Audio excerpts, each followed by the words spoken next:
Whew.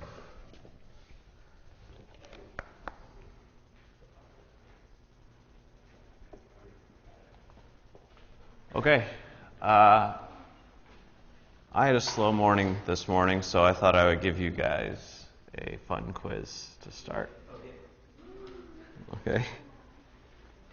So go ahead. Are you on time right now?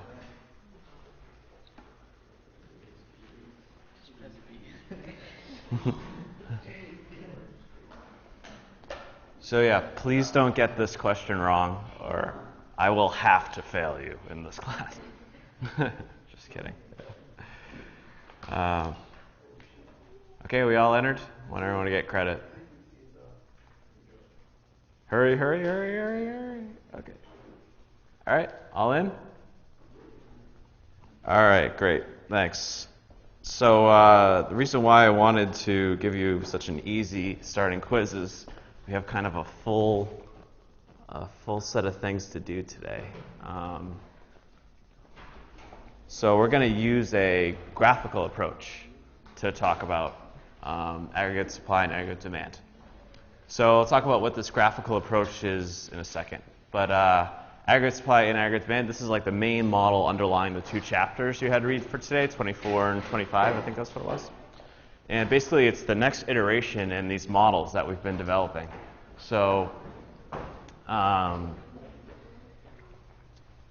so in order to talk about it, we're going to use this different graphical approach to get to it instead of math.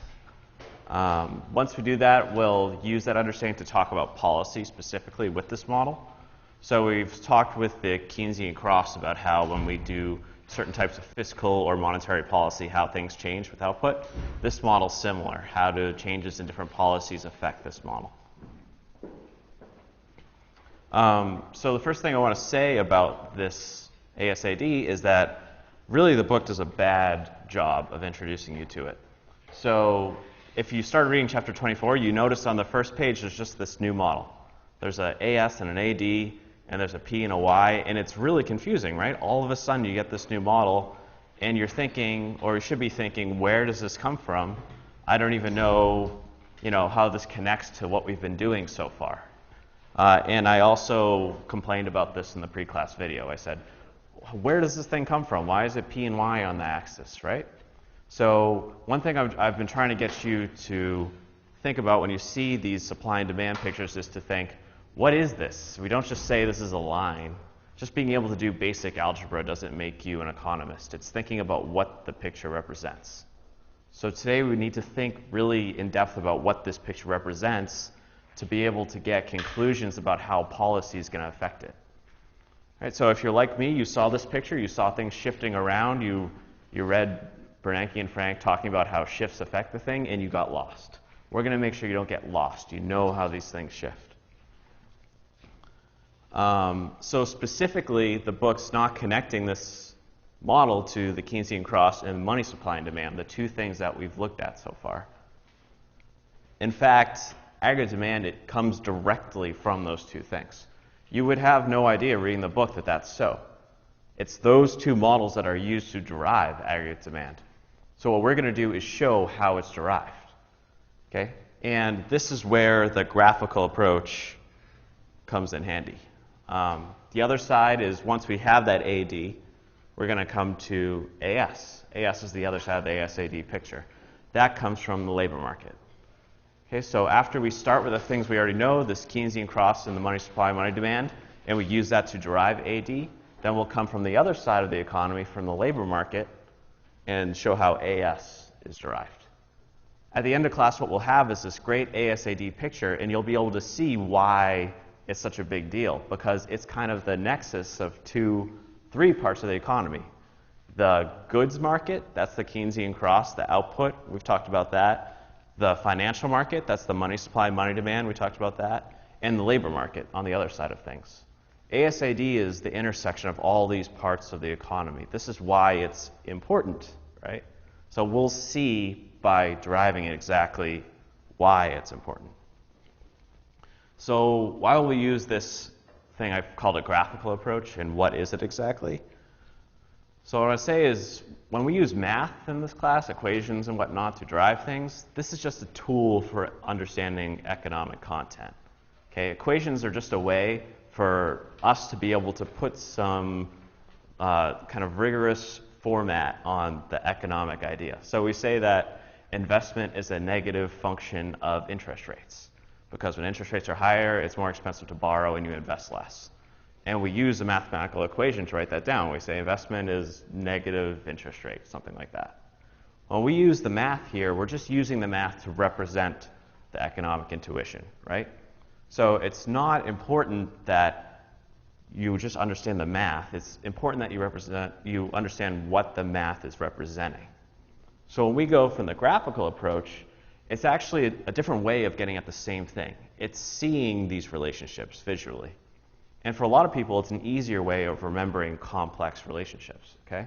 So you can imagine we just said ASAD is at the center of goods market, money market, and labor market.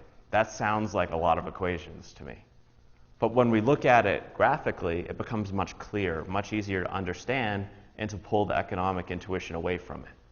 So working with the pictures helps us stay economically minded versus just doing algebra. So yes, graphs is the other tool. And specifically, we're going to look with these graphs at how changes in one sector of the economy, changes in the Keynesian cross, changes in money supply, money demand, changes in the labor market, how changes there affect ASAD. That's the tool that we use to say, what does ASAD look like? Where do these shifts in ASAD come from? And what are the implications of using policy? Okay? So this is what we'll refer to as the fluctuations approach. So this is the key to understanding the macroeconomic policy, because policy is always comes down to some change in the model. More government spending, less taxes, change interest rates up or down, right? So fluctuations, economic fluctuations, just is key to understanding the effects of policy on equilibrium. All right, have an idea? So basically what we're doing today, we're drawing a big picture of the economy. And we're drawing it because then we can see how all the little parts move together and how moving one thing affects another thing over here. And we can do that without having a full page of equations doing it. All right, so let's start with the Keynesian cross and call this the goods market. Okay, so why is it called a goods market? Well, we've seen this thing derived.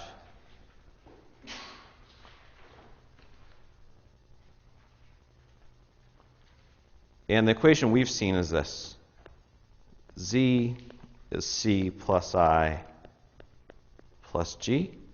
And then we said in equilibrium Y equals Z. And then we'll plug in a consumption function, and then we solve this thing. Okay, so we started talking about this right before the midterm. This was the basic setup.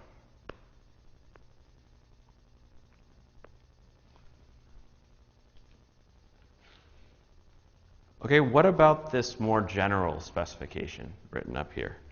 So Z is C of y minus t. So this is a function. C is a function. And I of output and interest rates, another function.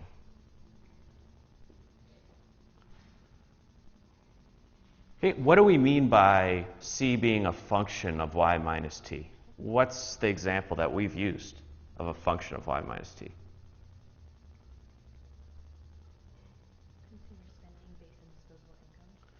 Yeah, exactly. So the consumption function, right? So what we said was C was CO plus C1 y minus t. Okay, that was the function that we used to say, how do consumers consume? How do they decide how to spend their money on consumption goods? We said consumption is a function of autonomous consumption, okay, autonomous or subsistence consumption, plus the marginal propensity to consume out of disposable income.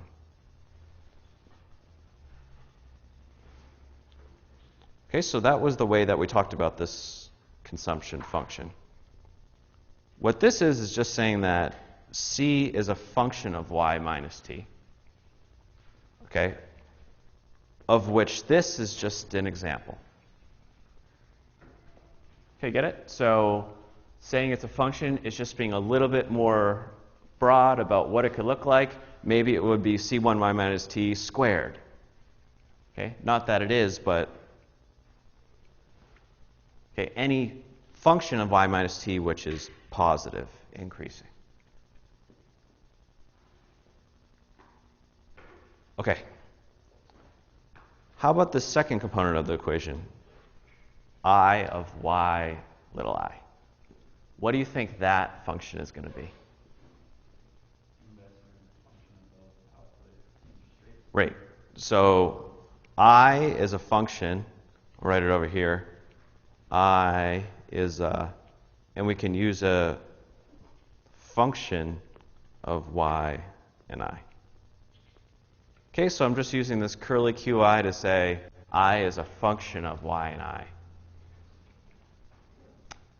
So we know that the consumption function was a positive function of disposable income.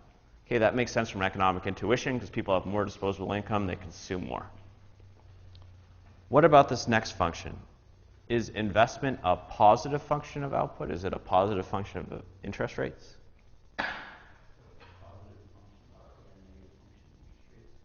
Okay, someone explain to me why investment is a positive function of output.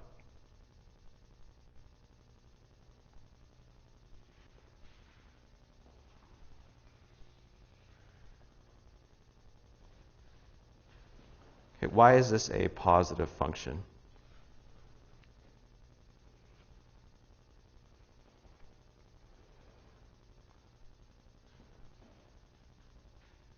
If firms have more money, will they invest more? Right? Yep, that's all this is saying. Okay? It's really simple intuition. Firms have more, they spend more in investment.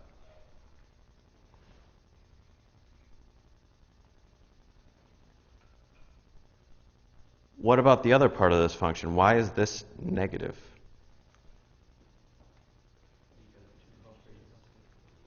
What's that called? Right. Right. So it costs more to borrow. So if there's higher interest rates, you invest less. So a negative function. So let's write down a function that meets those criteria.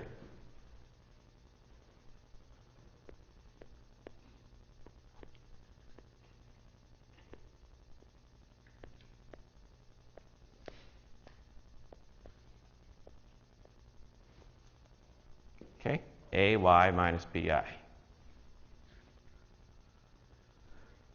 So if a and b are two positive constants, then here's an example of a really simple function that meets those two stylized criteria. Okay, investment is now a positive function of output and a negative function of interest rates. Why does that look familiar from last class? Why does that ay minus bi, why does that look familiar? How did we augment this Keynesian cross last class?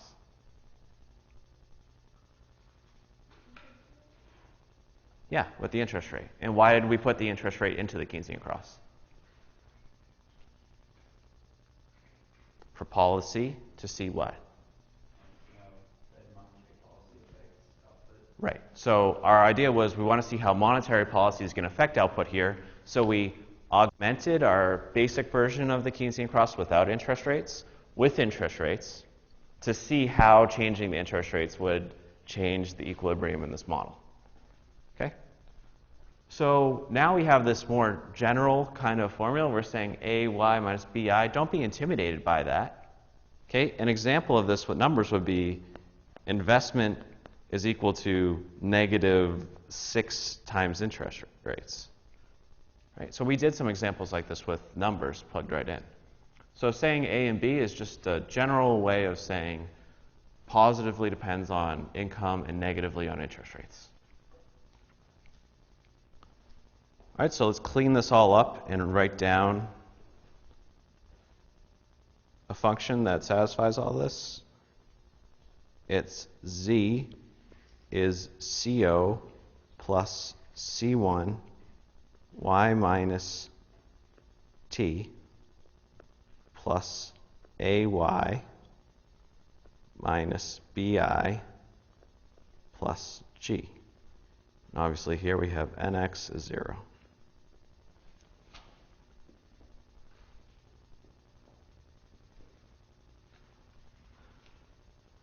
Okay, so we start with the first equation. It's a general form, some functions, consumption function, some investment function, and then we plug in some easy functional forms that satisfy the most important parts of this model, the positive and negative relationships, but which is easy enough to be tractable so we can work with it.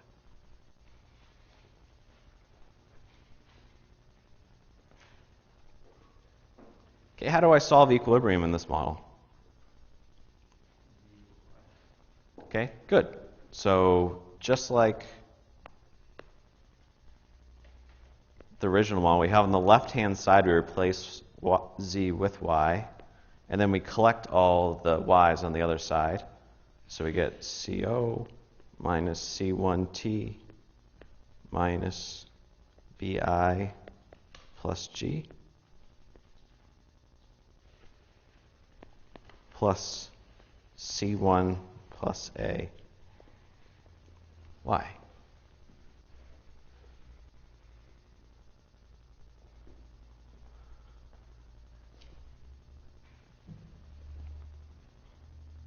And so I'll draw a little schematic so you remember what we're doing here. We're finding where z and y, we're finding the cross, the Keynesian cross.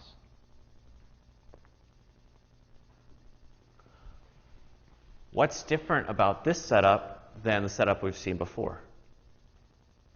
Okay, what's different about the multiplier in this model?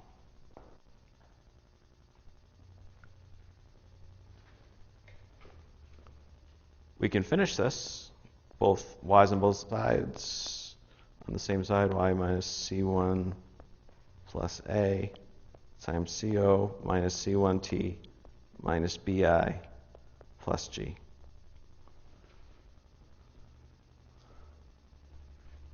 Okay, just some quick math, and we get this.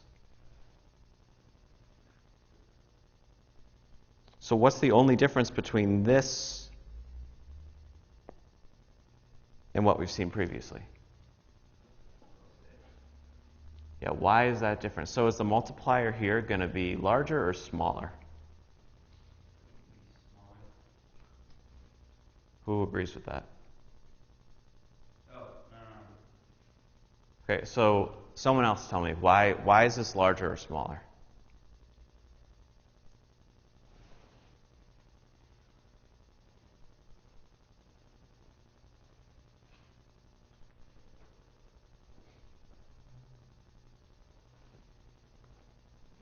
Is C1 plus A bigger or smaller than C1?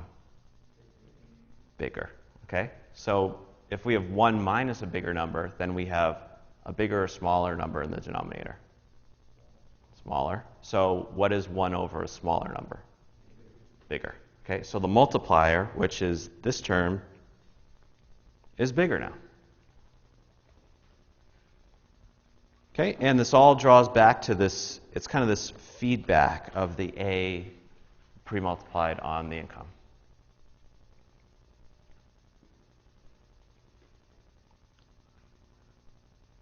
So why are we baby stepping through this thing? Well, what is the effect of output being, what is the effect of investment being a function of output? That's a really hard question to answer until you walk through and you see, okay, the A comes out in the multiplier, so there's a bigger multiplier now.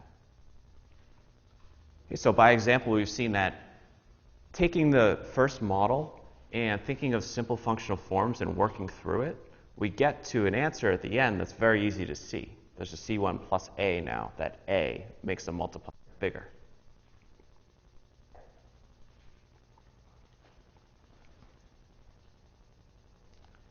Great, so keep that in mind. Just like the Keynesian cross we've seen before, just a little bit more complicated.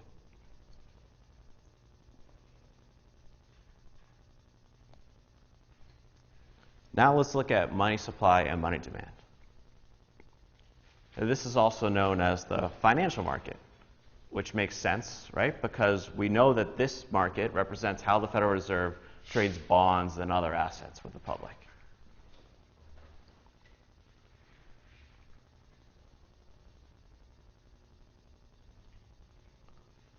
So let's draw out the axes that we know this thing looks like.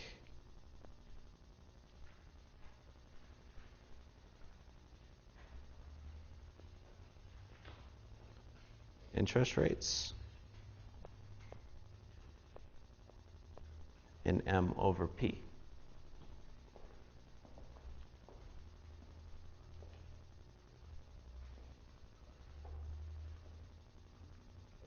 Why would we use M over P on the horizontal axis here? Why is that kind of useful to use?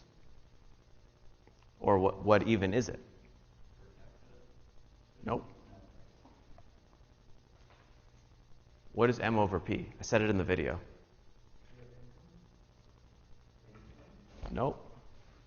What does it mean when we divide something by P, when we divide a nominal quantity by P? Did anyone watch the video? Yeah? Yeah.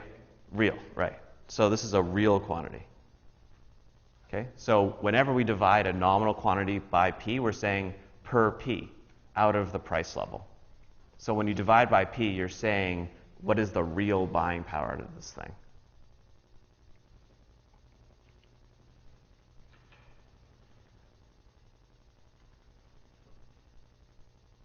So what does money supply look like?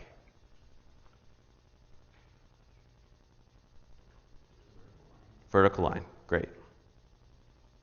Okay, so we know that's just because the Fed provides how much money it wants to. Right? That's the supply coming from the Fed.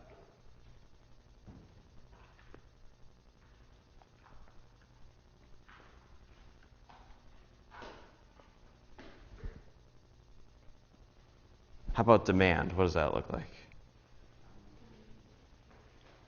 Downward sloping. Great.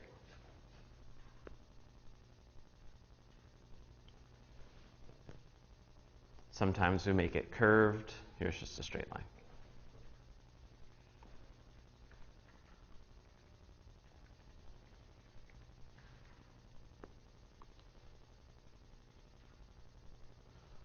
So what we have above here, M over P equals L of yi, here's a general function of money demand. What do you think L stands for?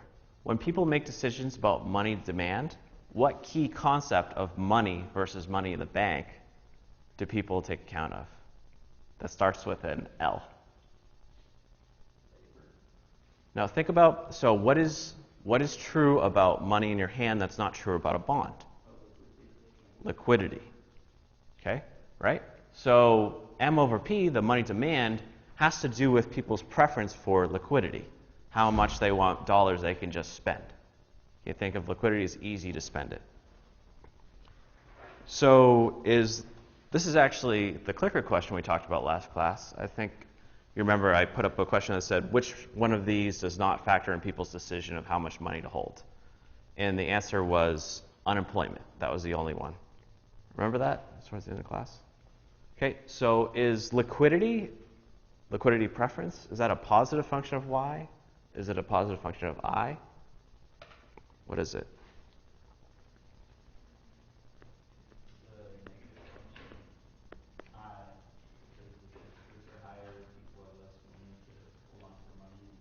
Exactly, yep. Because interest rates are related to money how? What are they? The price of money. The opportunity cost of not holding money, interest rates are the price of money. What about y? If you have higher y, do you have more money? Yes, you want to spend more. So this we could write as Fy minus Gi, okay, for two more positive constants.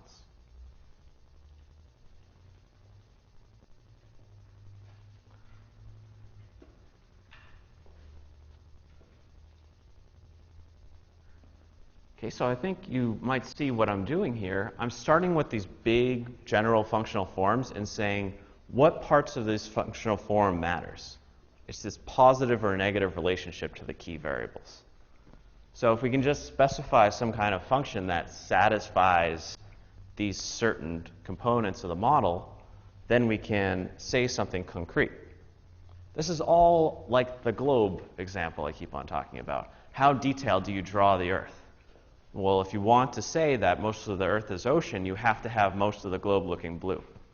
That's what we're doing here with the positive and negative effects. We're choosing key stylized components and making functional forms that satisfy those key stylized components. So why is this green line related to the equation we just wrote?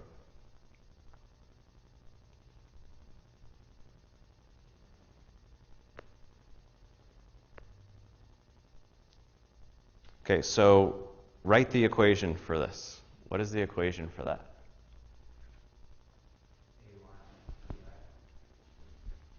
Nope.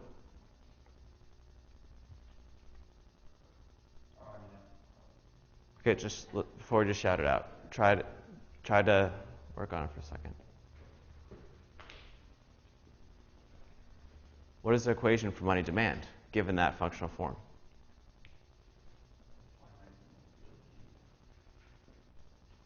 Nope. What should be on the left-hand side? I.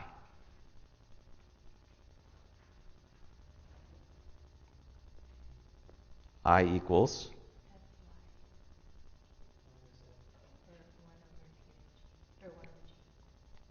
Great. 1 over g times, yeah.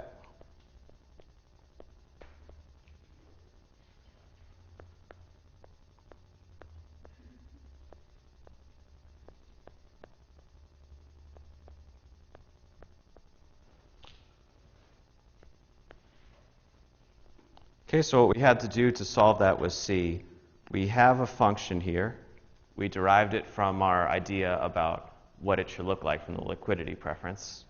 And then we looked at the picture and said there's I on the vertical axis and M over P on the horizontal axis. So we have to rearrange our first equation to get something in that form, which is this equation.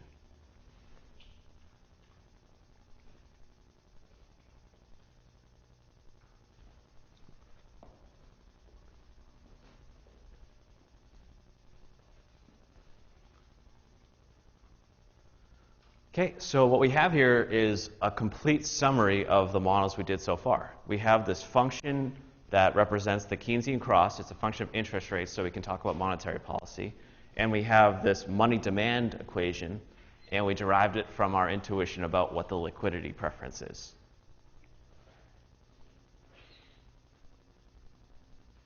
How do the two equations relate to one another? How does the Keynesian cross and money supply, money demand, how do those relate to each other? I bet you're stumped. I would be too, if you're just given that question. Let's draw the two pictures down just quickly and see if we can see anything about them, all right? So I'm doing this sloppy on purpose so you can see we're just using this for intuition. We have z over y, and then we have I, m over p,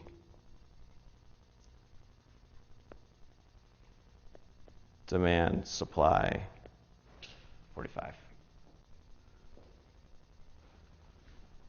How do those two things relate to one another?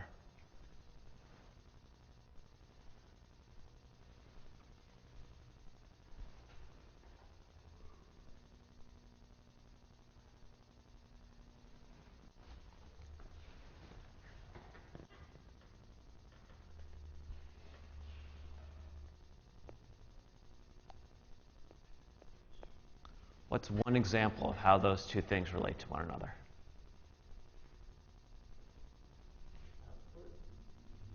Okay, so output is in which one of these functions?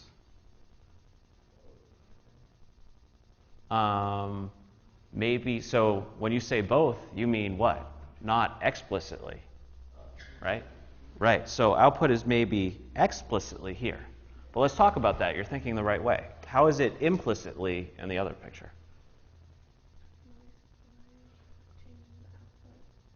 Yeah, okay. So money supply, we know that what we've been talking about is how the Fed changes this thing, supply, and then that results in some change in interest rates. And what they're trying to do is change output. Okay, what is the relationship there? How do we formalize that? So we know how money supply changes interest rates. How does that translate into a change in output? Yeah, okay. So we know that investment is up here, and it's a function of output in interest rates, negative, positive. How else are they related like that?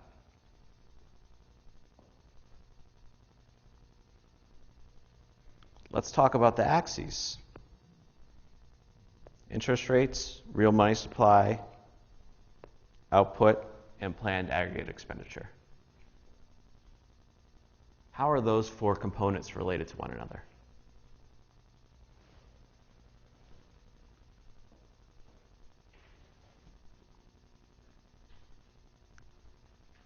Yeah. Is it like higher the money supply, lower the interest, as well the interest directly calculates into the equation for C?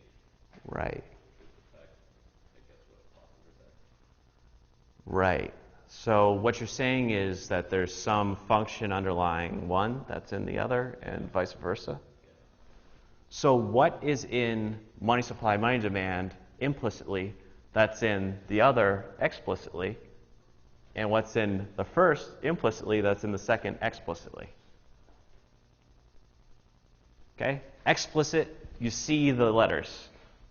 Interest rates are explicitly here. Okay? As Mav said, interest rates are implicitly here because we use interest rates to derive this. Now, explicitly, we have planned aggregate expenditure and income, explicit. Where is that implicitly used over here?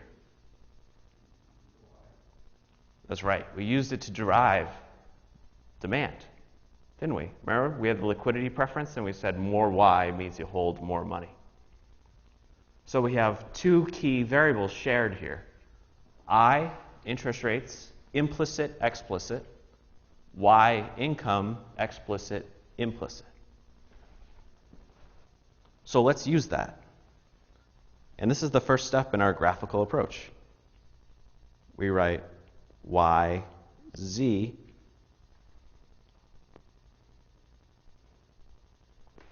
I, M over P, and we draw a third equation, I, Y.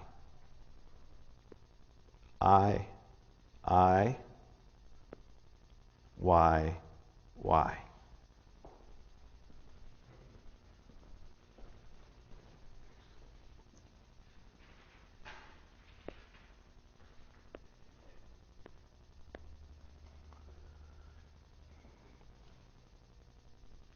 Okay, this is the first step towards understanding a key concept in macroeconomics called general equilibrium.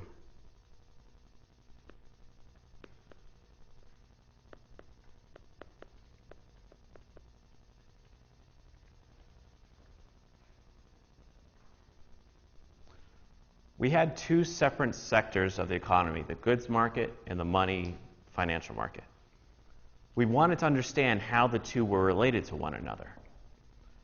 But in order to do that, we had to find a specific functional relationship that was shared between the two things. Here we know that both things are functions of both interest rates and output, but it's explicitly in one and implicitly in the other, and vice versa. So how can we exploit those differences to plot something in this new chart? The intersection of these markets is with interest rates and output. How can we use those two markets to plot lines that give the relationship between those two things?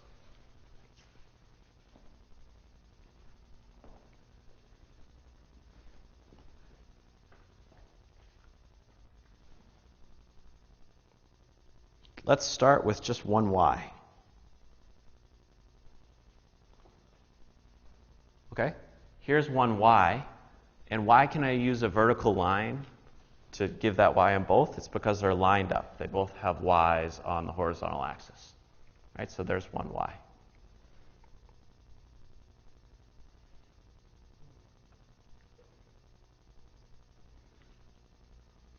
We know that this is a function of some interest rate. When we just derived the Keynesian cross, we specified a functional form. It was a function of some interest rate. So let's let I naught be that interest rate.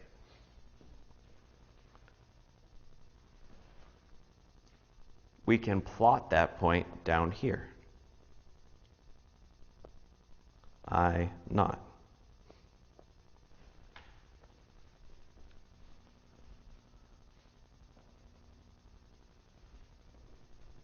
Okay. This is like it's a key point of understanding. That line is a function of some interest rate, and it means that there's some y in the economy. That y lines up in this picture to whatever that I is. What happens if that interest rate I0 increases in the Keynesian cross? What happens in the Keynesian cross? And this goes back to last class. That's right. So what was that functional form before? We know that if there's a higher I, that works into investment. Higher I means lower investment, so there's some shift down.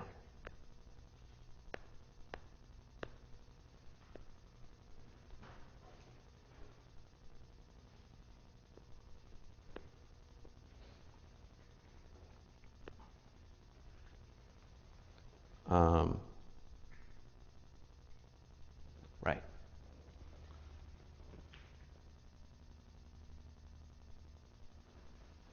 So where do we plot that I? Let's make it I1. I1 is less than I0, or greater than I0. Where is that in the picture down here? Okay, so I1 is up here.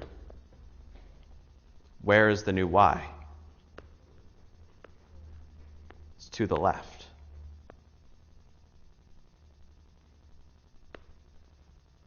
So we have another point right here.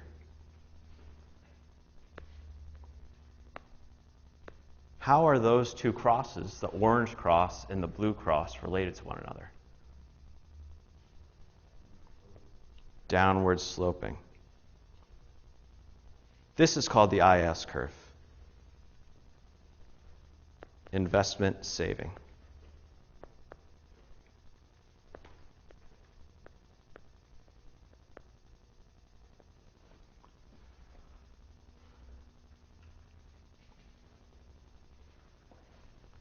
Okay, so here's the idea of the fluctuations that we mentioned. Fluctuations. We started with some equilibrium, okay, the cross, which corresponded to I0. Then we said, what happens if we change I0 to I1? For higher interest rates, we result in lower output. So we can plot that negative relationship down here as the relationship between this point and this point. If we kept on using different interest rates and plugging it in and getting the output out, what we would get altogether is a set of those x's all together. That's the IS curve, investment and savings curve.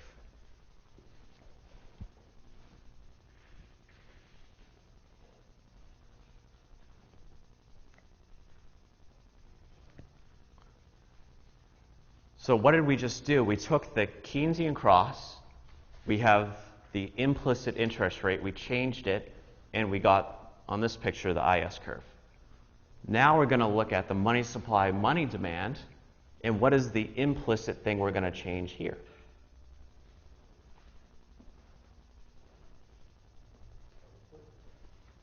Great, output.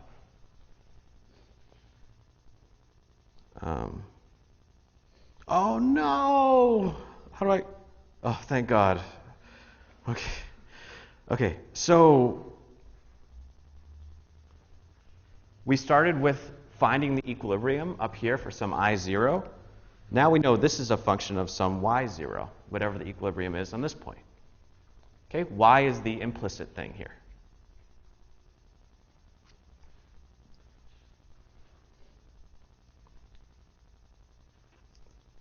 So we can march on over and connect that to some I2 right here. Okay, if you start with plug in some output level here, this plot is a function of that. You can find some equilibrium interest rate. Come on over and plot that over here.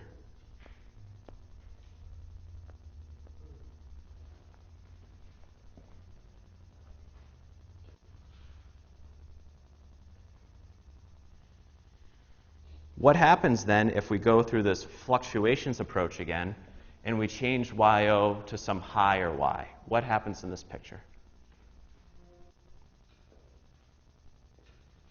Does money demand shift leftward or rightward when YO increases? Rightward. Higher income, more money demand to some Y1. But then we get a higher interest rate and a higher Y0.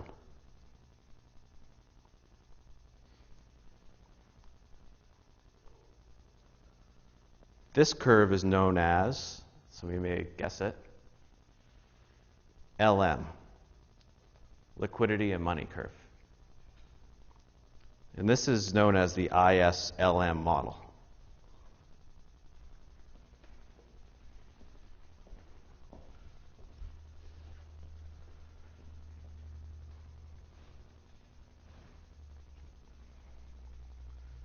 Okay, so I hope you get why this graphical approach is so useful here. We can look at one of these pictures and change something and see in this resulting picture how everything changes.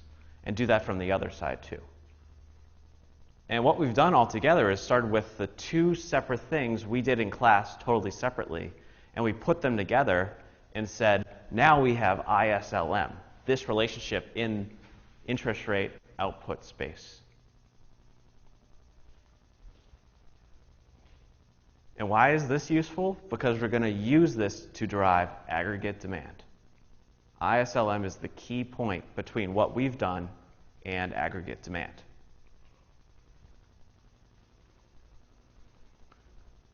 Okay, this has been an intense 45 minutes, so I'm going to give you an early break. Okay, let's take a 5-minute break right now and then come back and get AD.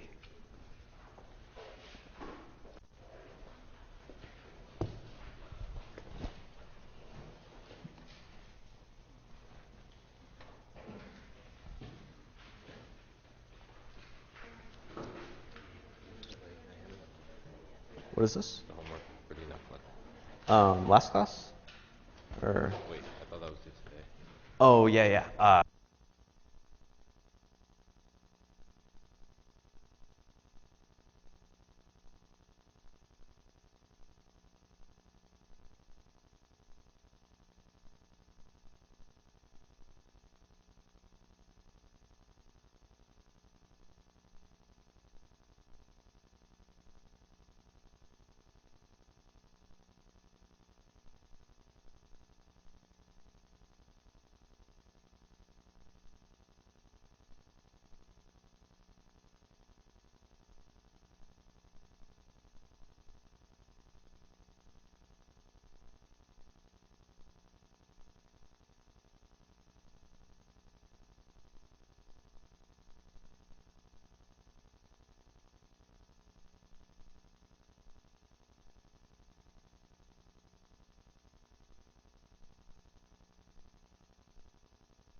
resulting in this change, these IS and LM curves. It's this thing that we're going to use now to get AD.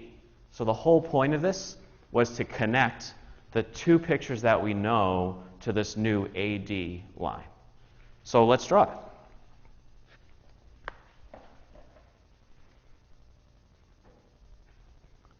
Okay, so how does ISLM connect to ASAD? So we're going to make our picture even a little bit bigger now.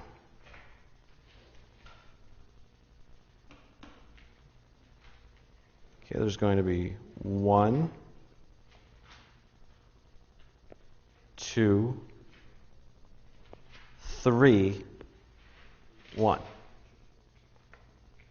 Okay, so here's 4 charts we're going to line all up.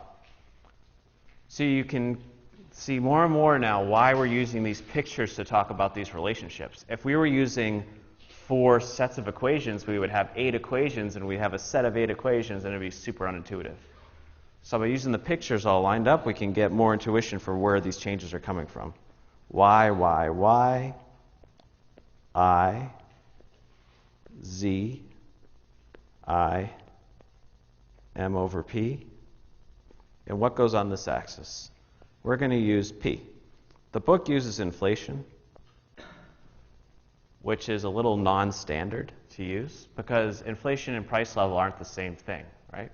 So how high the price level is, how much things cost, isn't the same as the flow, the change in prices. Let's talk about P and just have the understanding that when they talk about inflation, all the dynamic effects are the same. But let's do the more usual thing, the thing that you'll see other places, which is P.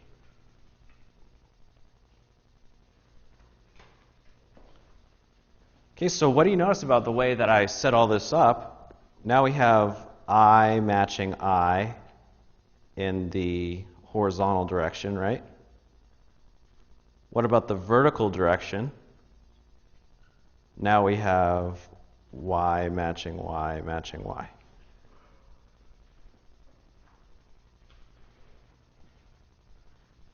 Okay, so we set these graphs up so that we can line up all the Y's this way and line up the I's this way. It's a way of being able to tell what are the specific relationships between these different sectors in the economy. It's just kind of a nice way of seeing it all set up. So let's draw in the things that we've derived so far.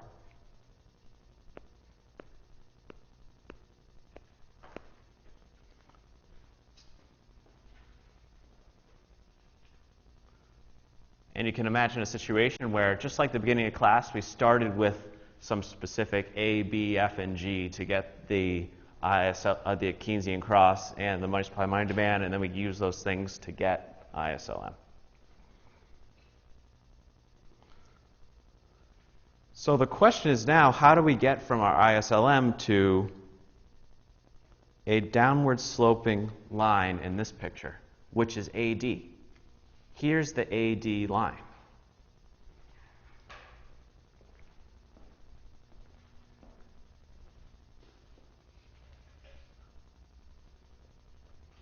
Think about what we just did to get ISLM. We said, what is explicitly in the Keynesian cross Y, that's implicitly in the other, and vice versa, Y and I. And then we found the I-Y axis, we plotted everything. How do we use a similar approach now using the top 3 pictures to get a downward sloping AD? What's going to be the key variable in order to use a similar approach to get a downward sloping AD?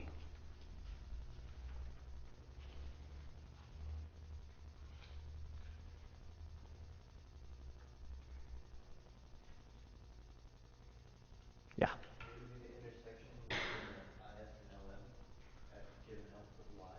Yeah, great. So we could take this intersection of ISLM. Nope.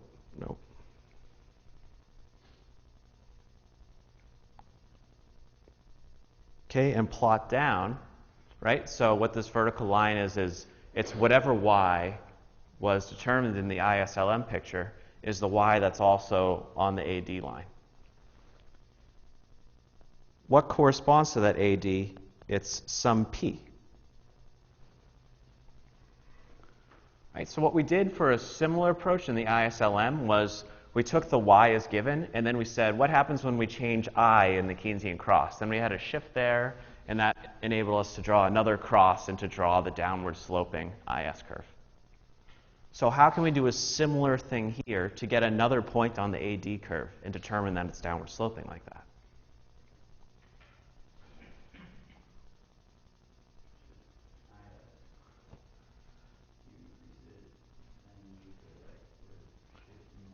Right, yeah, so let's label these things. Okay, again, so upward sloping was the LM curve. Okay, and the LM curve came from liquidity, money, this picture. Downward sloping was IS, investment and savings, and that came from our Keynesian cross.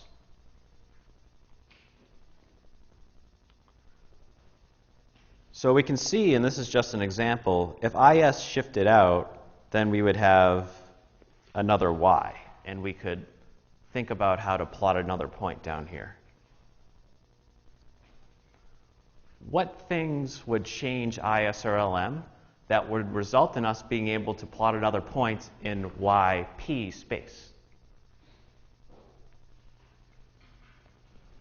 So what are we going to have to fluctuate in this picture to plot another point down here? What is explicitly here that's implicitly here? P. Okay, so to get IS, we took Y as given and we changed I in that picture, and we got IS. Here, we take Y as given, we got to change P up here, and that's going to allow us to plot another point down here. You see, so we look at the axes here and we say, what's in this picture? We need to find another point, another Y that corresponds to another P. We use a different P to get a different Y and track down and plot it. Okay, so this is the fluctuations approach. We're changing little things and changing things so that we can plot another point down here. So how will a change in P, up or down, doesn't matter, how will a change in P affect this picture?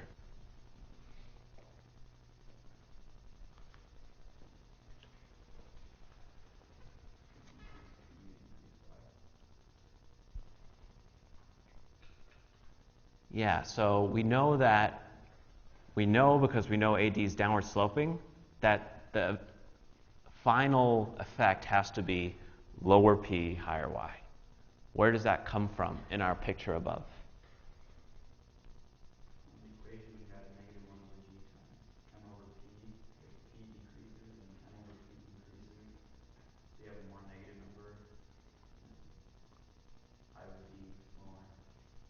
Yeah, so that's all right. So what is the effect in ISLM of a high, let's say a lower P? What is the effect of a lower P in ISLM?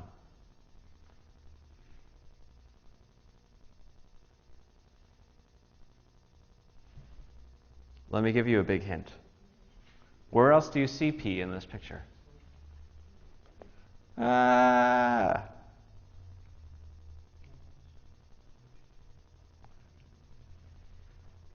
What's going to happen to LM if there's a lower P? Shift right. Okay, why is there more output if there's a lower P? What does it mean if there's a lower P? Do you have more or less real dollars, real money? Real. Lower P in the denominator means M over P is bigger. Okay, so higher real money, we're talking about shifts in LM out rightward. Just think of it intuitively as it's more real dollars, it's like a more robust economy. So what does a shift rightward mean? It means a higher Y. Lower P, higher y. That is the AD curve. Lower p's, higher y's.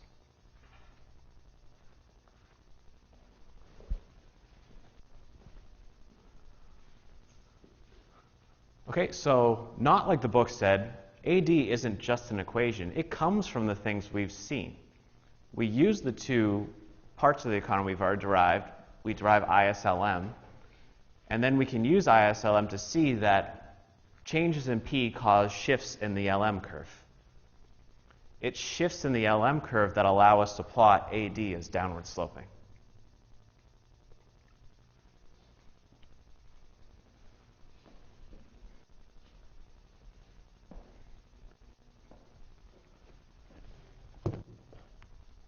All right, got it? I'm going to bring up a picture for you to see right now.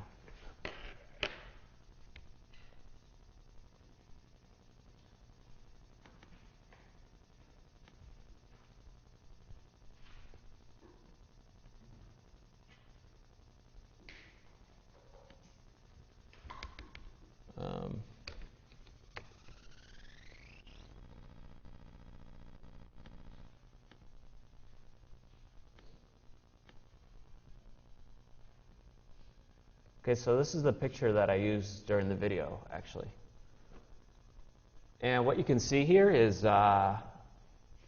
we have y, m over p, z, and I plotted. These correspond to our vertical axes, I, vertical, z, and horizontal, y, and m over p. Okay, so what you see here is goods market, financial market, and ISLM. Now, shared also on the y-axis is ASAD. So here's a picture of how ASAD is directly related to the other things. And we used ISLM to show AD is downward sloping. Okay, AS comes from another side of the economy. AS comes from the labor market. Okay, in the labor market, there's a relationship between wages and unemployment. So now we've come down from the top right-hand corner to derive AD. Let's come up from the bottom left-hand corner to derive AS. And once we've done that, we have ASAD right in the middle, which is a picture of the intersection of all these parts of the economy. So this is why ASAD is so important. It's the nexus of all these different sectors coming together. So let's start from the labor market and go up to ASAD now and get AS. All right.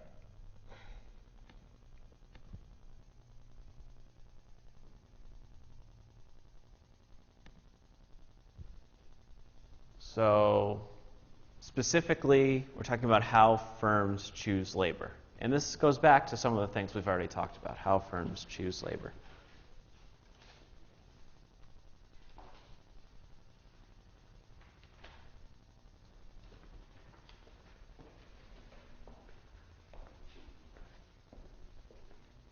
So here's something called the wage setting relation.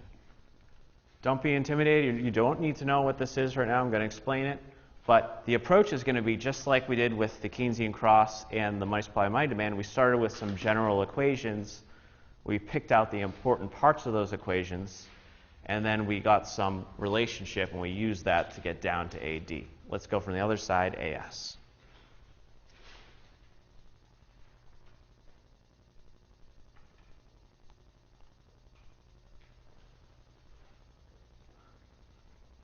Okay, how do firms decide how to set wages? What happens when you try to get a job and the employer is setting a wage for you? Who decides on that wage? Is it just them, or do you have a say in it too? Right? You have a say in it. So when you're determining wages, you say, they offer you a wage and you say, well, pay me a little bit more, and they say, how about a little bit less than that much, and you say a little bit more than that. You're bargaining, right? So what comes into play when you're bargaining for a wage?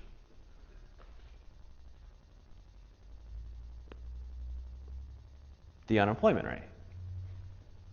Okay? If the unemployment rate is really high, then you have less of an ability to bargain for a wage, right? Because there's more people outside in line, just like now. There's high unemployment. You can't really bargain that much. There's so many other people waiting to take that job. So wages are going to be what kind of function of unemployment? Positive or negative? Negative. Okay, so wages in the economy, how wages are set, are going to be negatively related to the unemployment rate. It makes sense from that bargaining perspective.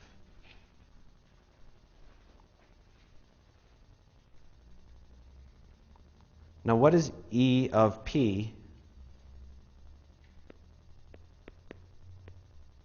E is in expectations operator.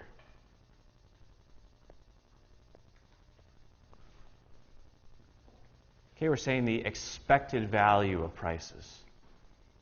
Why is it the expected value of prices in the future that matters when you're bargaining for a wage? Can you change your wage very often? No.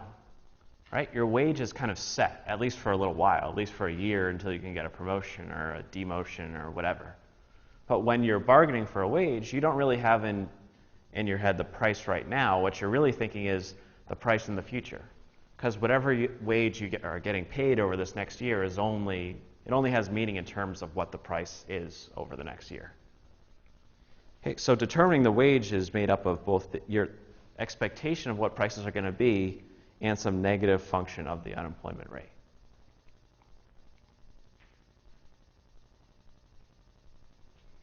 So let's say a functional form that satisfies that is W equals A minus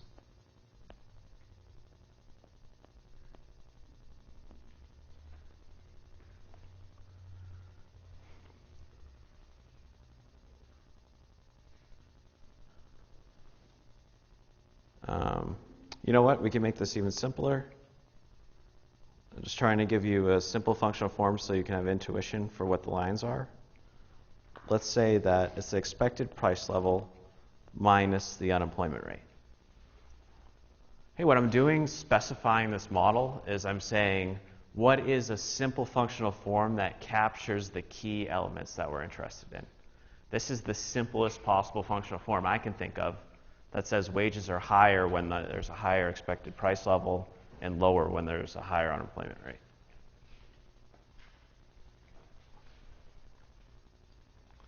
Okay, so there's how wages are set. Let's talk about how prices are set. So who knows how a monopolist sets prices? Right. So when we say MR equals MC, let's draw that out. Okay, we have a Q and a P, a supply, a demand, and an MR.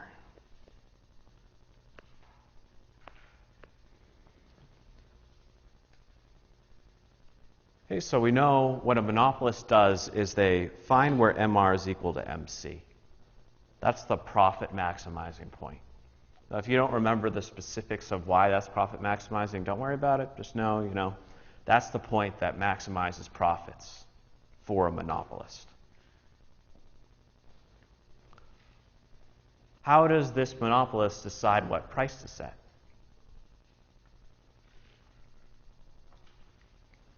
So does the monopolist set P1 or P2? P1 or P2? P2. Okay. So why is it P2? Why is it not P1 where MR is equal to supply, which is MC?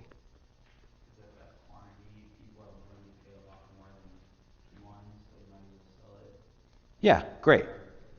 So if you were deciding that this was the Q that profit maximized, why would you charge this P when people are demanding this P up here? Because that demand is that schedule of reservation prices that they're willing to pay for a queue. So you will charge P2. But then what's the difference between your costs and your revenues? Is there a difference? Sure. There's a big difference. It's this entire area right here. Hey, this is called the markup.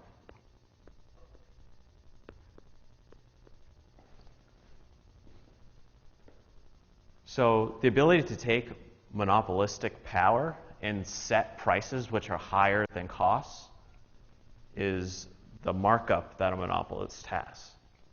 We know that in perfect competition, marginal costs are exactly equal to marginal revenues. There's zero profits. It's only that monopoly power that enables monopolists to set that higher price. What do we know about in practice? Are most firms actually in perfect competition with one another? No. So most firms have some monopolistic power.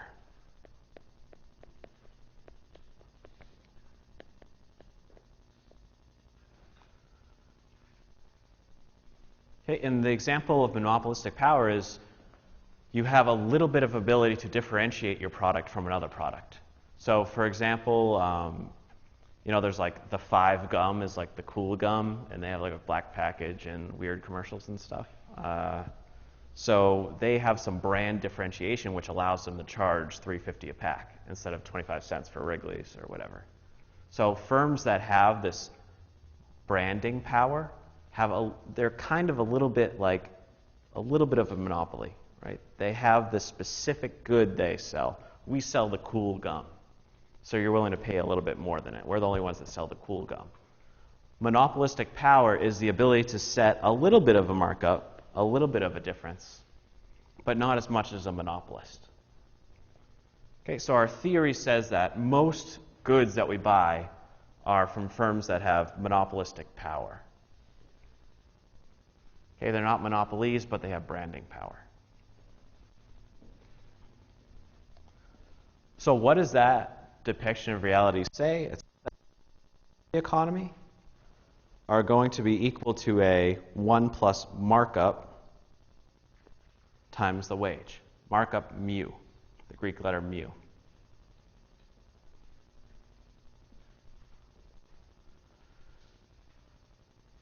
Okay, so we say that prices aren't equal to marginal cost. P does not equal W, the marginal cost of hiring labor. Price is equal to 1 plus some markup times marginal cost.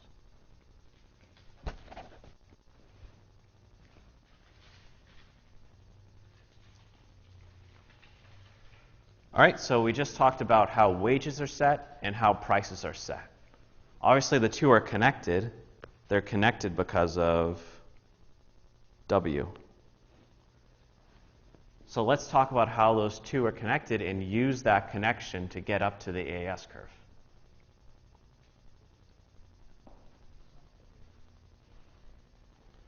All right, so here's some axes, W, wages, and U.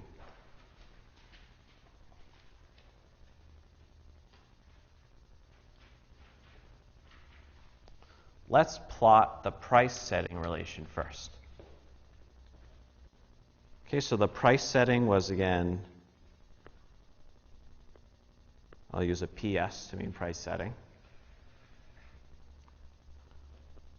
Price equals 1 plus the markup times the marginal cost, which is the wage that you pay your labor.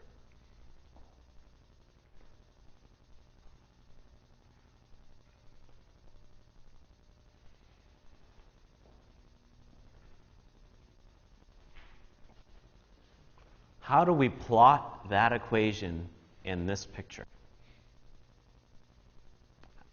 That equation in this picture. And notice there's no U. That's mu, that's the markup. That's not the unemployment rate. There's no U. How do we plot that in this picture?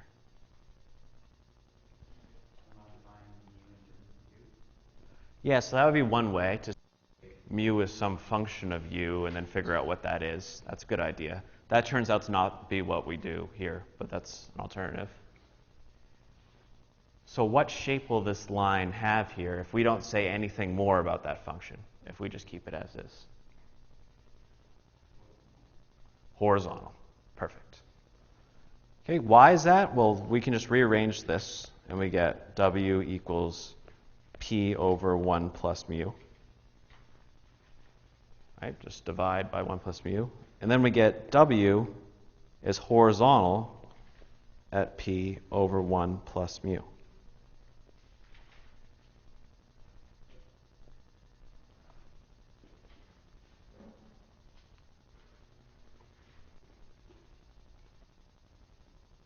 Right, so that's actually pretty easy. P over 1 plus mu is just some constant. It's not a function of u, so it's just some horizontal line.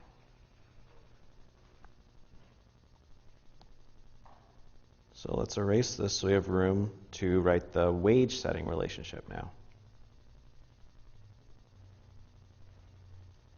So there's price setting. How about wage setting?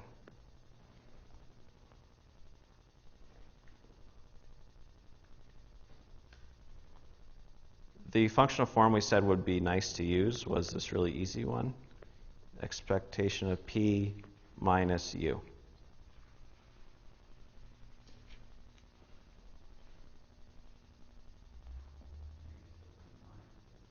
Great. It's a negative sloping line. What is the intercept, the vertical intercept? Great, E of P.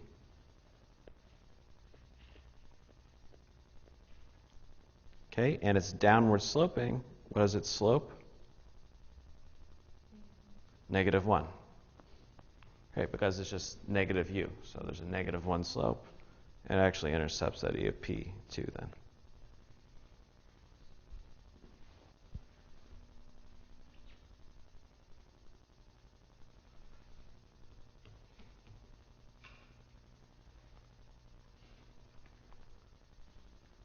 Okay, we're at labor market. So here you go, labor.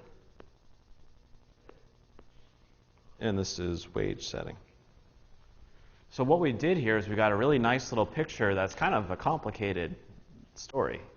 We've got all this bargaining for wages, and we also have monopolistic competition resulting in some markup on the prices. But you put those two together, and what you got is a nice two lines intersecting.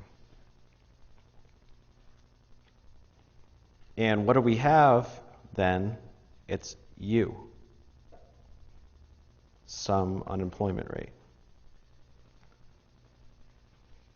We're going to use U to now go up and go towards AS.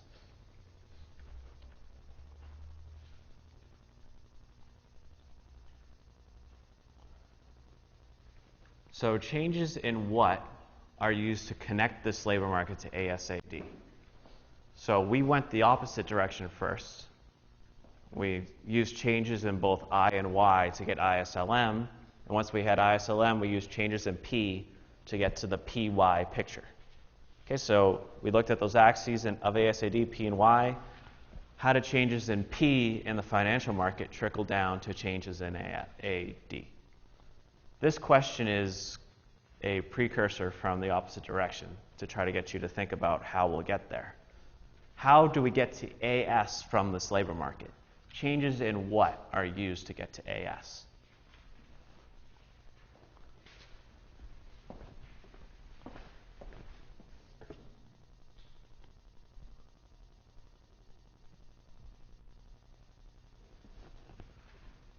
Okay, so before the fact question.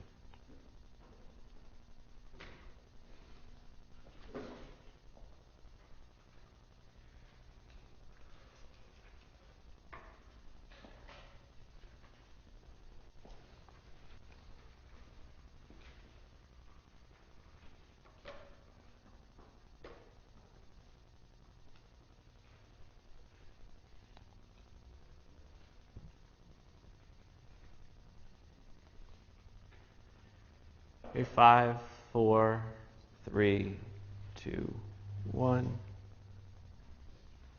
Answer quickly.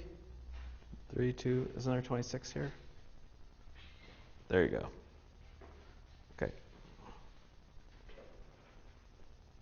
So I'm actually kind of surprised. So all over A, B, C, D. So what are the axes of the ASAD picture? P and Y. How did we get from the top, the goods market and financial market? What did we have to change there to get to AD? P. So what do you suppose we'll have to change to come from the opposite direction to get AS? Y. Okay, so what we're going to do is use changes in Y. How do changes in Y affect the labor market? And then use those fluctuations to determine what AS looks like. Okay, so ASAD is a picture of P and Y. Use P, financial market, to get AD. Use Y from the labor market to get AS. That's the connection of the whole economy together in this little picture.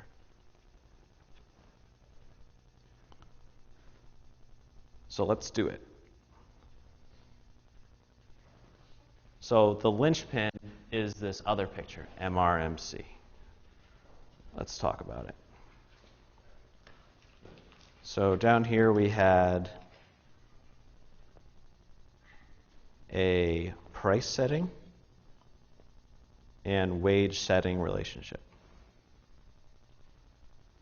And let me draw that as a line because that's what we did. Wage setting.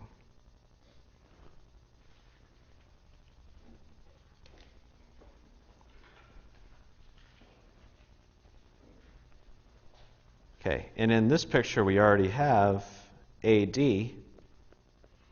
and we got to AD coming from the financial market and goods market.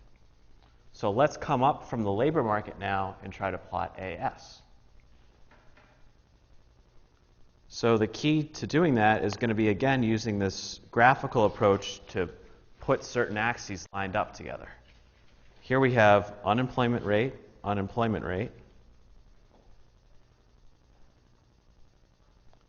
prices.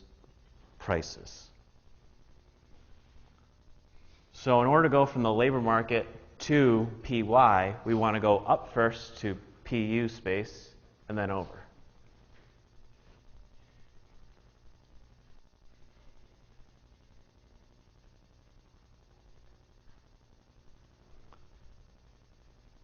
Okay, now before we do that, let's address something. We know that we're going to have to work with changes in Y in the labor market in order to derive AS. It's going to be changes in Y down there that we're going to use to get to AS up there. Where does Y come into this picture?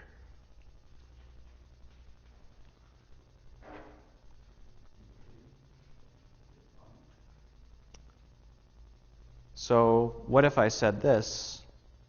Y is equal to N, or N is the amount of labor you put in, and L is the labor force. N is the amount of laborers you use. Okay? Here's a production technology that works here because we said that the marginal cost when we set prices was the wage. Here the marginal cost is definitely just the wage. You're just putting in labor. Y is N. How do we write U then? Perfect. Why is it L minus N over L? Why is that the unemployment rate?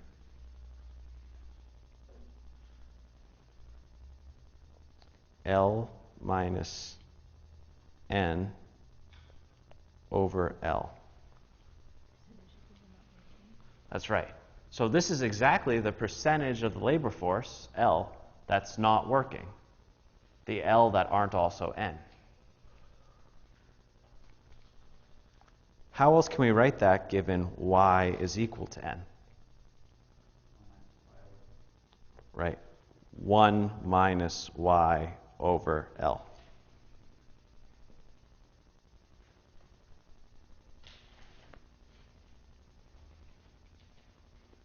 One minus Y over L.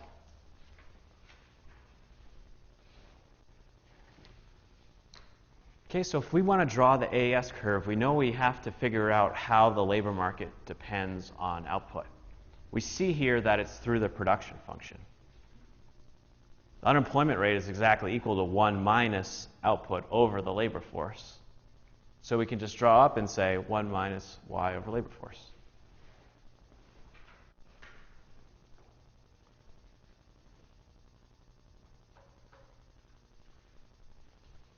Okay, now how do we get another picture in this chart?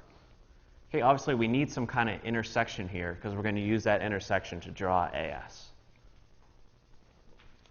How can we look at these two relationships and draw a third?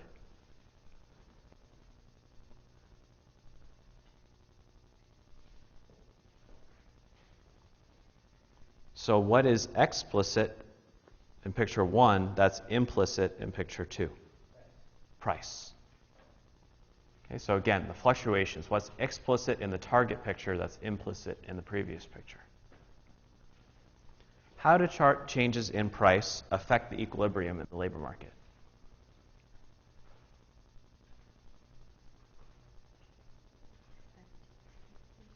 So they don't affect expectations. Good point. Okay, one of these functions was a function of expected price. Which one is that? What's that? It was the wage setting, actually. Okay, so wage setting was a function of expected price. Okay, so we're going to differentiate and say that expected price it's not the same as price. Price setting depended on price.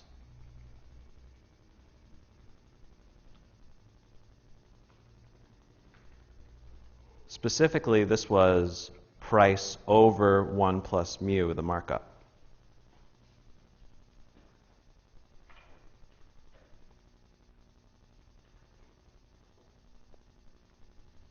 So I'm going to mark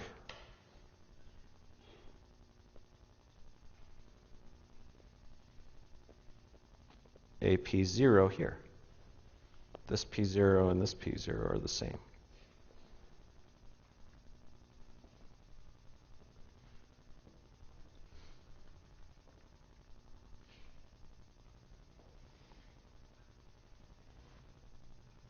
What happens when I increase P0 to P1 to the price setting relationship?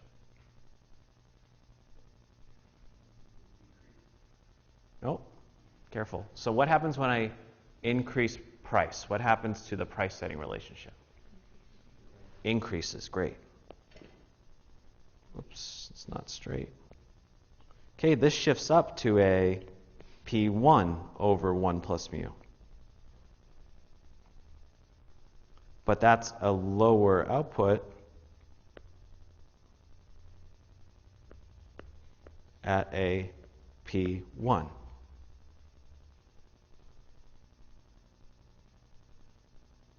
Okay, so we saw it's because just the price setting relationship depends on price, so we can change it, fluctuate it a little bit, to be able to draw now a downward sloping line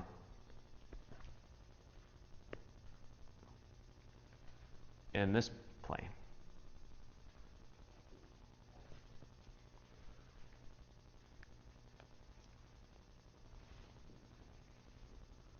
Okay, so we use the labor market, we use the price, which it implicitly depends on, fluctuated it, found the downward sloping red line in this picture, which I call MRMC for lack of a better name.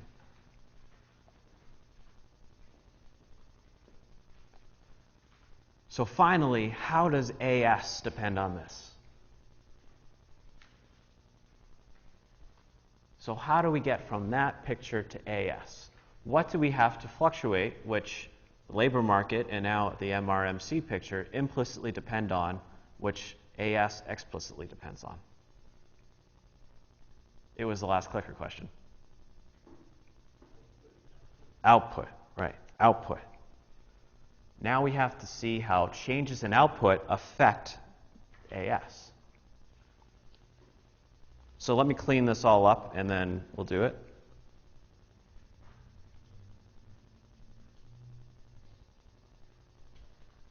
Okay, we have 1, 2, 1, 2.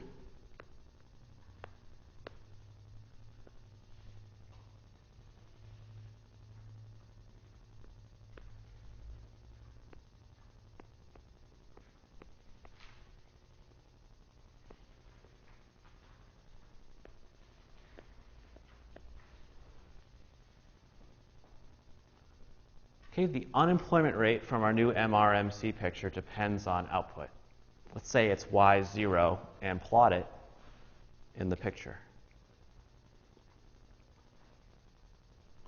What happens to the unemployment rate when Y0 increases? What happens graphically in this picture?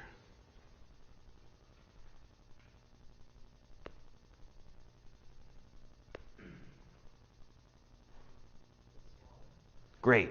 And it shifts which way? Or leftward. Yeah. So if u is equal to 1 minus y0 over L, if it was u equals 1 minus y1 over L,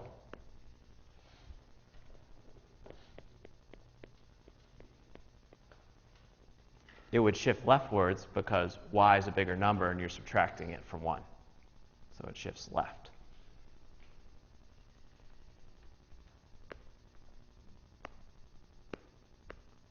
But that means we have a bigger P.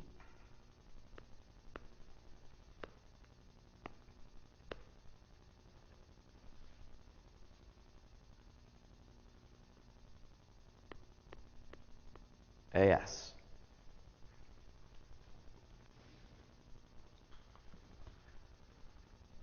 Phew.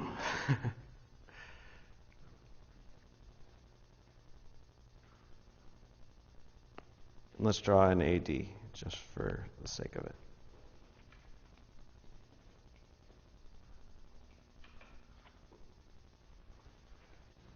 Okay, there is ASAD. That's why it's so complicated and why I was like flabbergasted when I opened the book and saw that as the first picture in the chapter. There's so much underlying that. AS comes from all of this labor market junk, and AD comes from all of the financial market and goods market. The ASAD picture is so important because it represents where all of that comes together.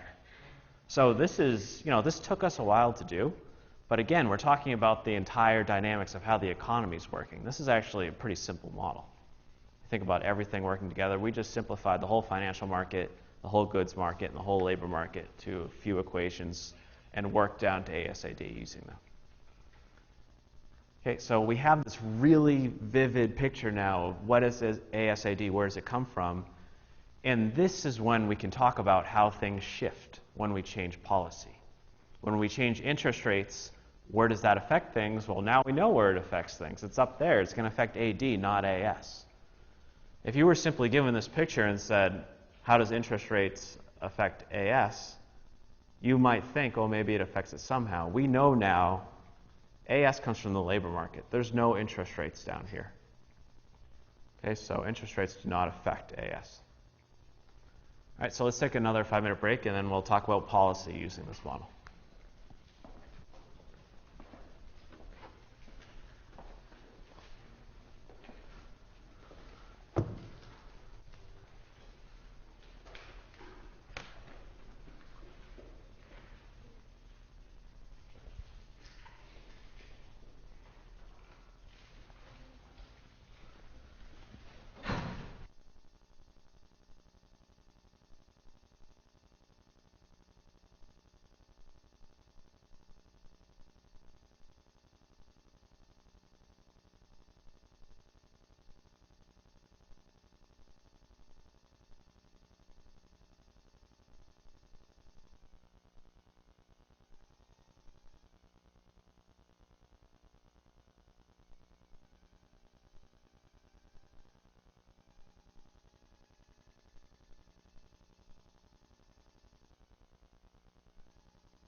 feel like we should do jumping jacks or something before the next part of the class.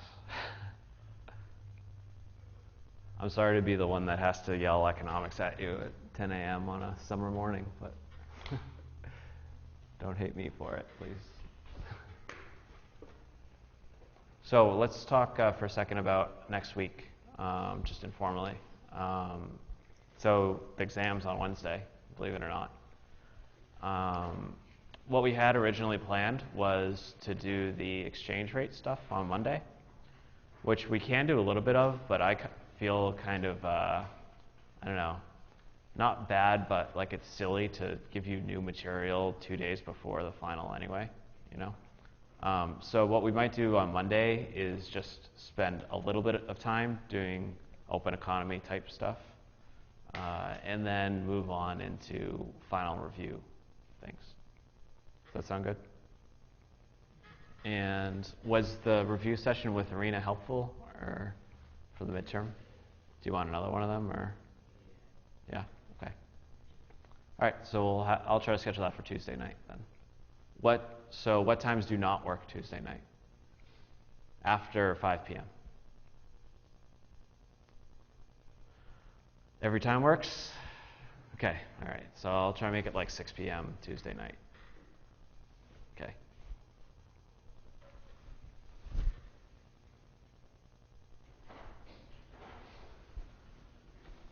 Was there anything you can put like a review sheet of like everything that we've learned? At least like how you have learning goals. Yeah. Like how I send that, you know, like learning goals and then what it actually is. I could do that, but the slides are online, so yeah. I could do that, but I also could not do that. Not that I don't want to, it's just it would take a really long time probably for me to go through. I mean, if you want to do that and send it out to everyone, that'd be great. Yeah. Yeah.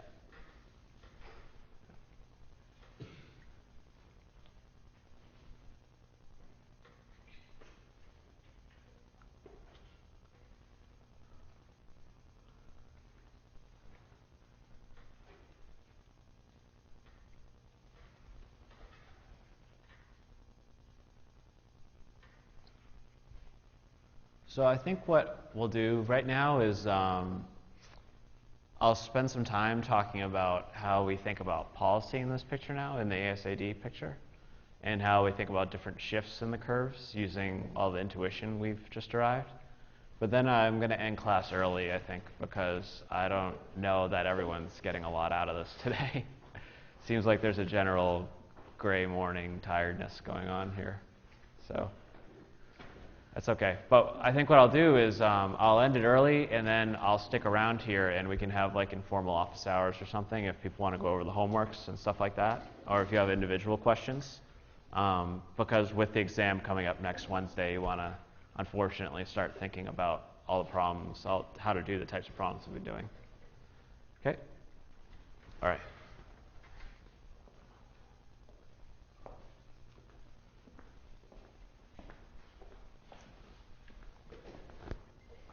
Okay. Well, here you go now. Here's this big picture again.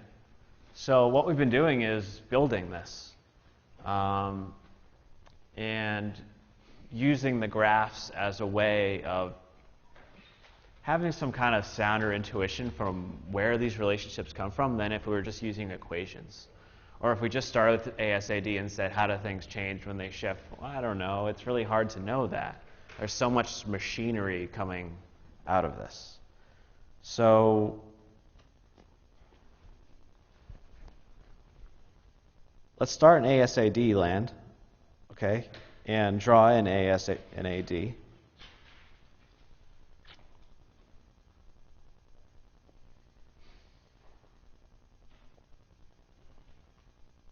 Okay, and remember what the axes are. They're P up here and Y here. So AD, the downward sloping, is directly related to ISLM and the Keynesian cross.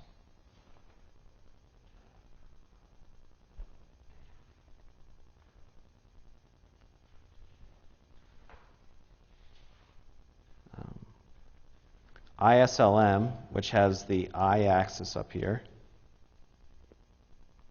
is related to the financial market.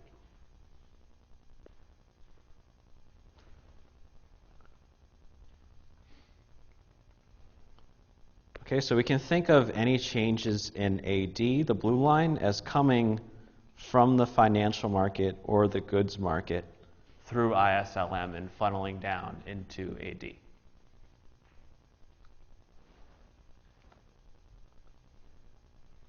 So let's talk about what kinds of things would shift AD then.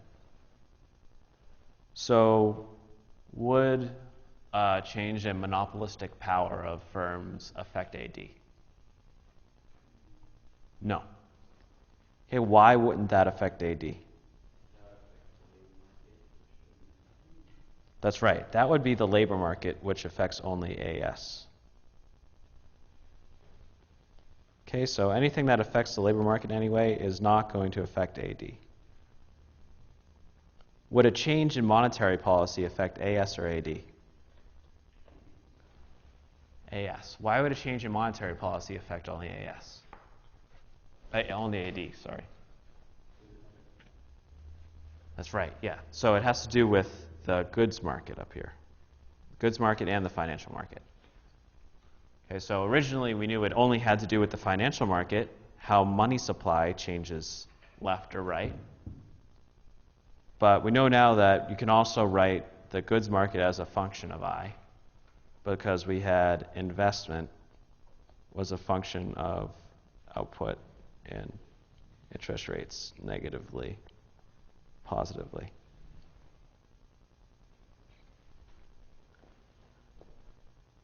Okay, so kind of neat, right? So we can see more clearly, like ASAD, now we know exactly where these things come from. They're just summaries of all the equilibrium from the other markets together.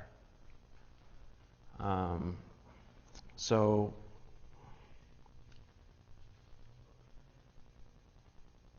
I don't know, let's talk back and forth. What's clear here? What's not clear here? Do you understand how AS and AD are derived now? Yeah, pretty good? Yeah. Could you repeat that part about the monopolistic effect? Like you just did it. Oh, sure. Yep. I just got a little bit confused. Yep. Okay. So what I said was an example of there was some change in the ability of firms to price discriminate or anything having to do with how monopolistic competition affects the labor market. And how does a change in monopolistic competition affect the labor market? What does it change? What parameter does it change? So, yep, so what was this thing, this horizontal line in the labor market? Yep, price setting. What was the key parameter there that had to do with how much monopolistic power a firm has? The markup, yeah. So here price setting was P over 1 plus mu. And there was a wage setting relationship that looked like this. And we had a vertical downward sloping line. So what would happen in our ASAD picture if firms became more monopolistic? Mu would increase, right? So more ability to set a markup of the price over the marginal cost. So that would result in the price setting relationship doing what? Decreasing. Which results in the unemployment rate going, these aren't lined up very well, but going up. A shift from this point to this point.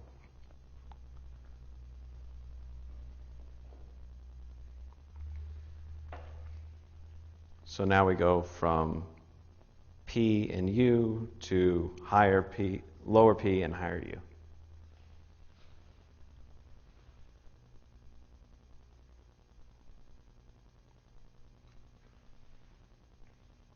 Want me to do that again? So AS would shift forever? Yeah. So the overall effect is, if it was a long-term change completely, yes, shift rightward. All the same points, plot them again.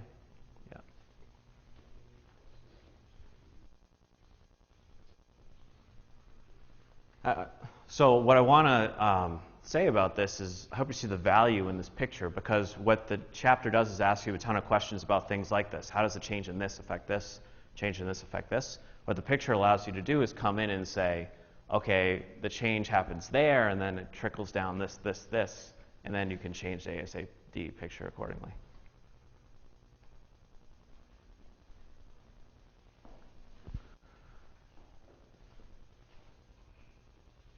Okay, so can we, maybe we should do like an exercise to make sure that you actually get this. Because I have a feeling maybe you don't. I have a feeling maybe this looks easier than you realize it is when you do it. So why don't you try on your own to derive ASAD right now. Try to do it the way we just did it.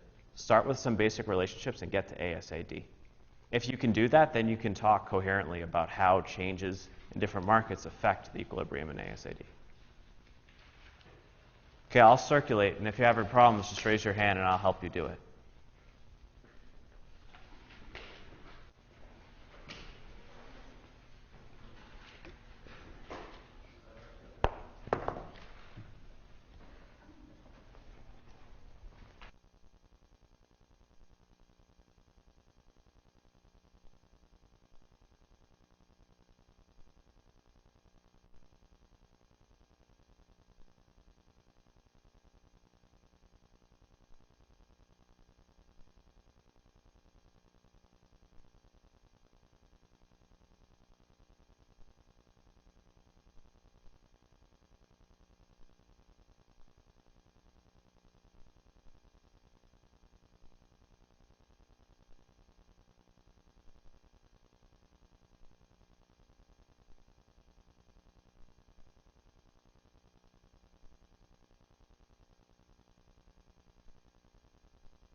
So IS and LM is the one that relates interest with output, so it's this one.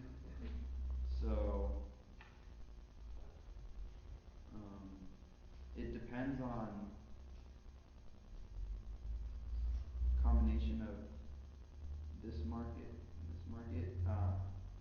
So does the IS depend on the combination of those or just one? IS depends on goods, while LM depends on the financial market. Right. Yeah. So IS is going to be just the goods market. Yeah. Oh, yeah. You want? Yeah. Yeah. So Yeah. you want the IS. IS depends on the goods market. So goods is related with Z and Y.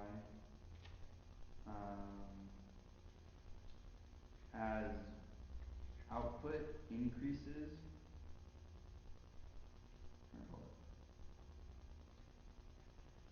so we related output and I don't really remember. That's okay. Yeah, sorry. That's okay. So who remembers this first step for IS here? So we're looking at the goods market. What do we have to fluctuate to make IS? Okay. Yes, give it a shot. It's okay.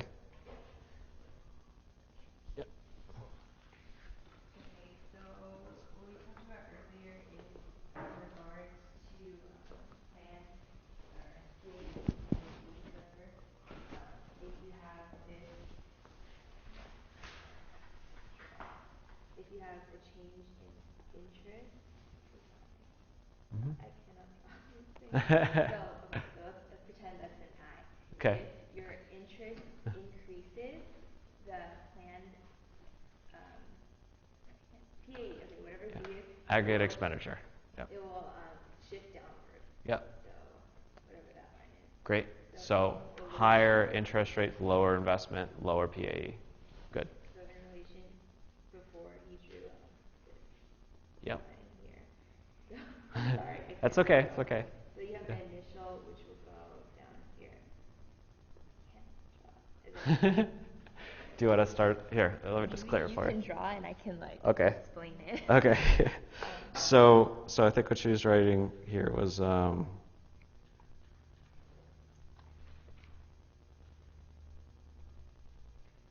so increase in investment causes a shift down. So you go from this point to this point. Right? So the reason why IS is going to be upward or downward sloping. So is IS downward or upward sloping? Downward. Great. Downward. IS. So let's look at 2 points on it. Then the higher interest rate corresponds to after the shift down. And I0 is before. This is hard because it's small. So I0 goes to I1, shift down, and then we get the 2 points on the IS curve, downward sloping.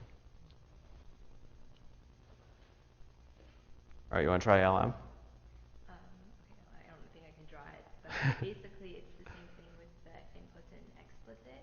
So the first one we did interest, and the next one we have to try with output. So we look at a change in output, what it will do to the interest. So it will shift that curve, the demand, to the right and up. Perfect. So someone want to try to draw that? It's okay if you mess it up. This is kind of tough, but. James? No? No? Okay.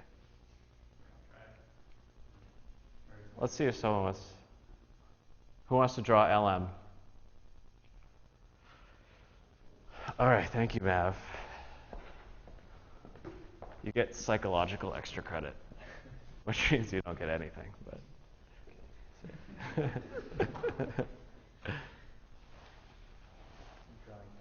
Yeah. Alrighty. So LM is dependent on the financial market. Mm-hmm. And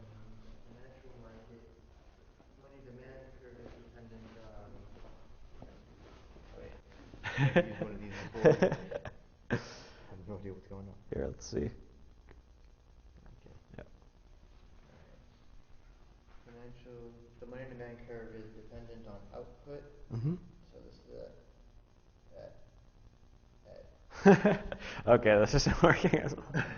So you're saying this is gonna go out? Yeah, when you increase output, go out. Okay. How come I can't do that? Yeah, give it one more shot. If it doesn't work, it's okay. Pressure. Yeah, just do it really light. Okay. Yeah. So when output increases, investment here, okay, imagine that's touching there and there. Right, so investment increases, this is I, 0, Yep. 0, Yep. I, 1. Yep. And then we want to draw that over. So what are you changing to make the interest rate change like that? I'm changing output. Great. Great. Yes, that's the key here. So just like we changed interest rate in the goods market, we change output in the financial market to get that shift. So, see if I can actually get this. Nice. I'm going all the way. All the way. This is embarrassing. Go all the way. Okay. Okay. Oh, I just moved it. Okay. It's okay. Okay. Good. Okay, so I think, yeah, you can see where he's getting at here. He's drawing that upward sloping line there by just drawing those intersections over. Oh, that is at, this one would be at y0. That's right. Y0. Yep. This one is at y1. Yep, perfect. Y1. Yes. Y0. Right. Yep. So those lines depend on the y1 and y0. So you can shift it based on their dependence on those two things. But then you get over into the ISLM picture and you trace down and draw where they intersect. Nicely done.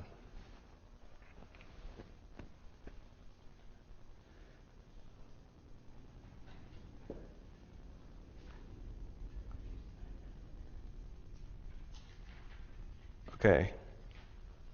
So let me zoom in so someone can draw the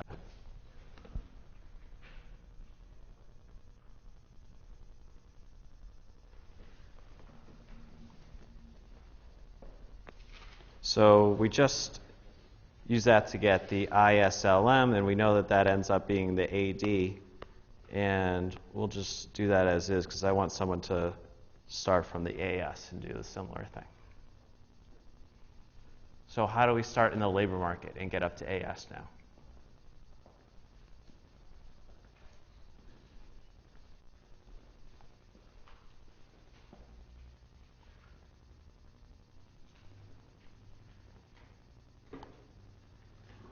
If someone volunteers to do the labor market and make it all the way to AS and they can do it quickly, I'll let you leave. I'll give it to Diva. Go ahead.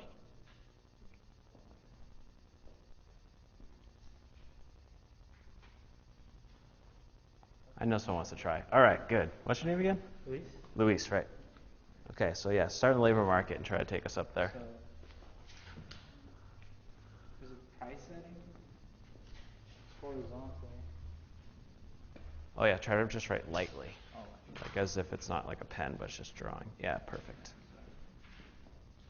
price setting. Awesome. And what is that value for that? That's price over 1 plus mu, which is Yep. the markup.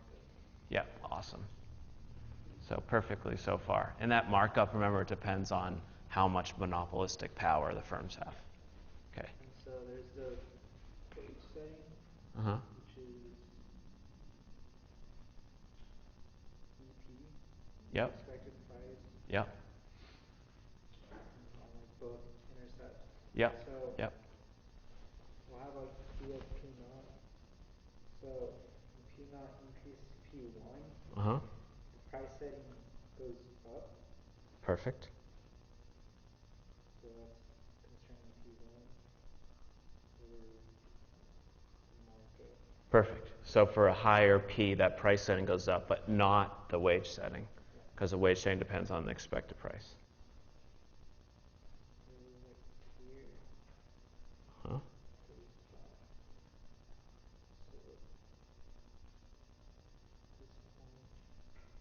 Okay, great. This is the tough part. So now you can use that P0 and that P1.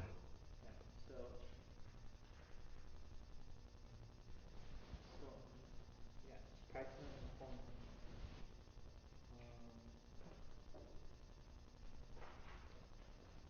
So let me ask, in that MRMC picture, where are P1 and P0? P0 right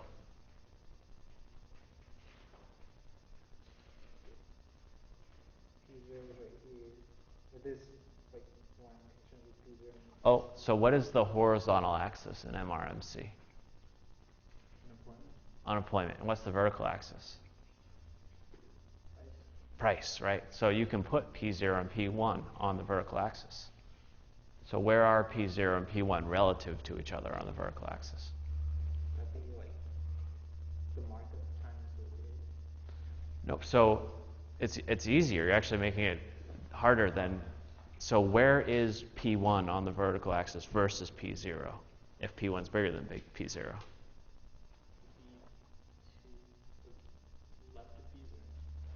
Above it. Right. So here you could mark P1 and P0 on the vertical axis. Great. Perfect. And now, perfect. Awesome. That's it. And then the downward sloping. That's the trick of this, going from one to the next, is those P's that he used to change in the labor market, the P0 and the P1, then he has to go up and plot them on the MRMC picture. That's the tricky part. Okay, and then you can see it's downward sloping straight from that. Perfect. So there's one other line in that MRMC now. Let me give you a different color so you can. Yep, I heard someone say it. Do you actually want to do it? Quetzali, right? Quetzali. Okay. Thanks, Luis. Okay, so what is the next line here?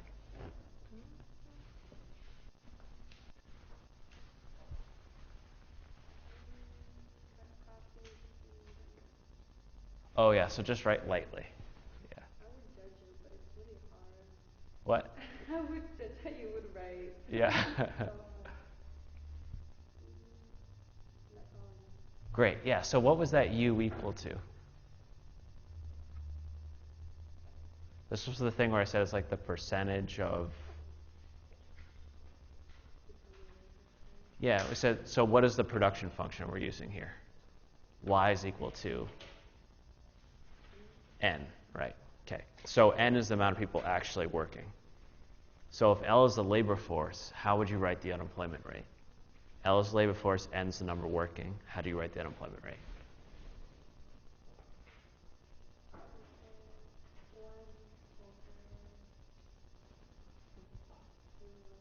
Yeah, you're close. I know you're remembering the right equation. But so let's say that, what is L minus N?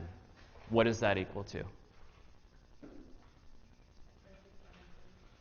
Yes, the number of people unemployed. So what is the unemployment rate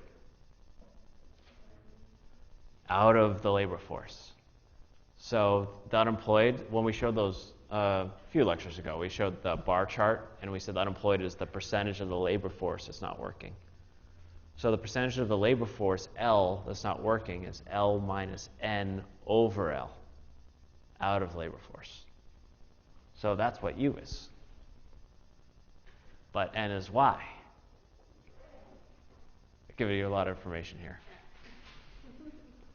So what should U be then? U is what? What is U in terms of L and N? Let's start there.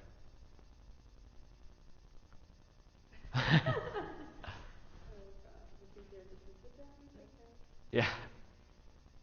Right. So it's L minus N over L. Let's write that down up there.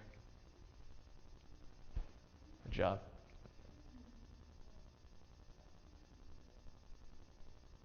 Great. But the production function is y equals n. So we can replace n with y.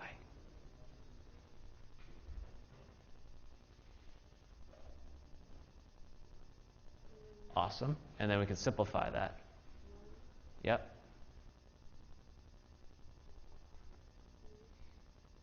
Minus y rho. Awesome. So that's the expression for the unemployment we want. Because now we can look at the ASAD and we say, okay, that's a p and y on the axis. So the key thing we're going to do is change the y to be able to draw AS as upward sloping. Okay, thanks. Who wants to take the ball here? Get to AS. Yeah? Awesome. Here, let me put you in a different color so we can change it. Okay, what's your name again? Paul. Paul. Okay. So,